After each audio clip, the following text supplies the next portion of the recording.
এই যে টেক্সট বুকটা এখানে লেখা দ্বিতীয় শ্রেণী, আপনার সবাই এটার সাথে পরিচিত নিশ্চয়ই, আপনার টিচার দ্বিতীয় শ্রেণী। এর আগেরটা নীলটা প্রথম শ্রেণী, লাগবে না স্যার, প্রথম শ্রেণী সেম সাইজের টেক্সট বুক। ক্লাস 1 এর একটা 6 বছরের বাচ্চা এই টেক্সট বুক নিয়ে এসে ঘুরবে, এইটাতে সে ইন্টারেস্টেড হবে? এতগুলো পাতা নিয়ে সে এখনো পড়তে শিখেছে ক্লাস 1 এ, তাহলে কেন আমি এই টেক্সট বুক তাকে দিচ্ছি? আপনি টিচার হিসেবে তার প্রগ্রেস মনিটর করবেন, বাচ্চার নিজের প্রগ্রেস দেখার দরকার নেই, তাহলে সে মজা পাবে কোথা থেকে? হ্যাঁ, আমি না এইটা আজকে শেষ করেছি, আমি এর পরেরটা নেক্সট উইকে যাব, এটা একটা এক্সাইটমেন্ট আছে, আছে না ভাই? আমরা বুড়া বয়সে একটু এইটার এরকম এক্সাইটমেন্ট পাই না? তাহলে বাচ্চাকে কেন দেবো না?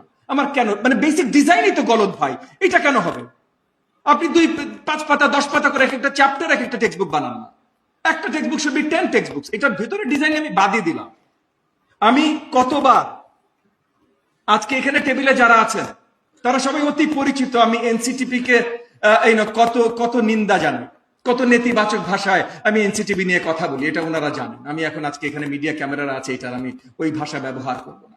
এই ভাষা ব্যবহার করার মূল কারণ হলো যে এনসিটিভির কোনো আর্লি লার্নিং এক্সপার্টিজ নাই।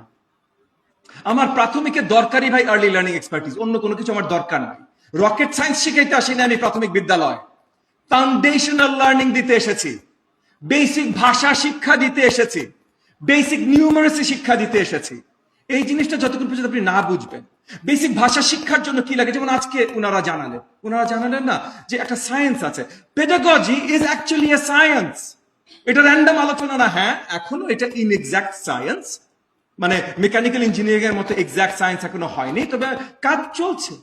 তো অলরেডি এটা অনেক ডেভেলপড সায়েন্স। তো আমরা জানি কোনটার পর কোনটা স্ট্রাকচারালি কি আর কিসের পর কি আসলে শিক্ষাটা আরো ভালোভাবে হয়। আমরা সেটা ব্যবহার করি না ভাই, আমরা তো সেটা ব্যবহার করি না। তাহলে এখন সময় এসেছে সেগুলো ব্যবহার করা। কিন্ডারগার্টেনে আমি কি শেখাবো, ক্লাস 1 এ কি শেখাবো, 2 তে কি শেখাবো, 3 তে 4 এ 5 এ সব ভিন্ন হবে।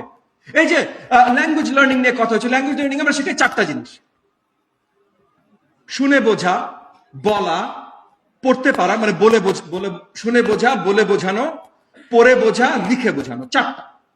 আপনার ক্লাস 1 এ সবচেয়ে বড় কম্পোনেন্ট হবে শুনে বোঝা। ক্লাস 2 তে যে বলে বোঝানোর কম্পোনেন্ট আরো বেশি বড় হবে। 3 তে যে ভালোভাবে পড়তে পারছেন ওই কম্পোনেন্ট আরো বেশি আপনার ফোর্স দিতে হবে। 4, 5 এ যে আস্তে আস্তে লিখে বোঝানো কম্পোনেন্টে আপনার ইন্টেন্সিটিটা বাড়বে। এটা যখন আমি আপনাদেরকে বললাম, আপনার কাছে মনে হলো না কমন সেন্স? কমন সেন্স তো, তাহলে আমার কারিকুলাম কেন এইভাবে সাজানো না? আমার কারিকুলাম কেন এইভাবে সাজানো না? কমন সেন্স তো, এটা তো সায়েন্সও দরকার নাই। আমি বললাম, আপনারা মেনে নিলেন। এখানে একজন আমার সাথে দ্বিমত পোষণ করেছেন? করেন নাই ভাই। তাইলে আমার কারিকুলাম ডিজাইন এটা নাই কেন?